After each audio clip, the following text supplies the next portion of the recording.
Hello बच्चों, आज हम हिंदी मेधा का पाठ 3 राष्ट्रीय पक्षी मोर पढ़ेंगे।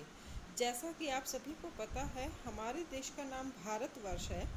इसका राष्ट्रीय ध्वज तिरंगा, राष्ट्रीय पशु बाघ और राष्ट्रीय पुष्प कमल है। मोर हमारे देश का राष्ट्रीय पक्षी होता है।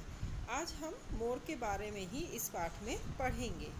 आसमान में उड़ते बादल घुमड़ घुमड़ जब करते शोर, रंग बिरंगे पंख खोलकर खूब नाचता है तब मोर।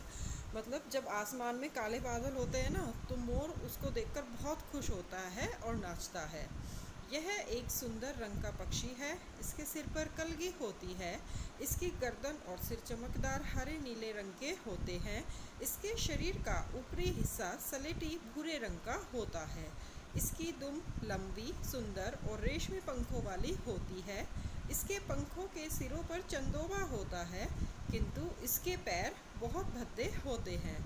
वर्षा ऋतु में जब यह काले काले बादलों को देखकर नाचता है, तो अपने पैरों को देखकर इसकी आंखों में आंसू आ जाते हैं। मोर का जन्म स्थान भारत और श्रीलंका है। यह भारत के लगभग सभी भागों में पाया जाता है। भारत के असम राज्य में सफ़ेद रंग के मोर पाए जाते हैं। यह भारत का राष्ट्रीय पक्षी है। मोर प्रायः झाड़ीदार जंगलों तथा विशेषकर नदियों अथवा झरनों के पास रहते हैं। ये बगीचों और खेतों के किनारे झुंड में सतर्कता से घूमते नजर आते हैं।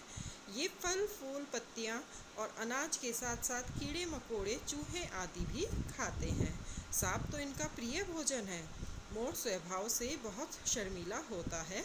वर्षा ऋतु आने पर जब यह बहुत प्रसन्न होता है, यह अपनी पूंछ को उठाकर उसे गोलाकार पंख की तरह खोलता है। मोर के समान मोरनी भी सुंदर होती है, परंतु उसकी रंग बिरंगी लंबी पूंछ नहीं होती। उसकी भी कलगी होती है। उसका रंग चित्तीदार होता है। उसकी गर्दन का निचला भाग चमकीले हरे रंग का होता है। मोर के चमकीले सुंदर पंखों से खिलौने तथा अन्य सजावट की वस्तुएं बनाई जाती हैं। हमारे देश से उनके पंख काफ़ी मात्रा में विदेशों में भी भेजे जाते हैं। मोर के शिकार को हमारे देश में अपराध माना जाता है।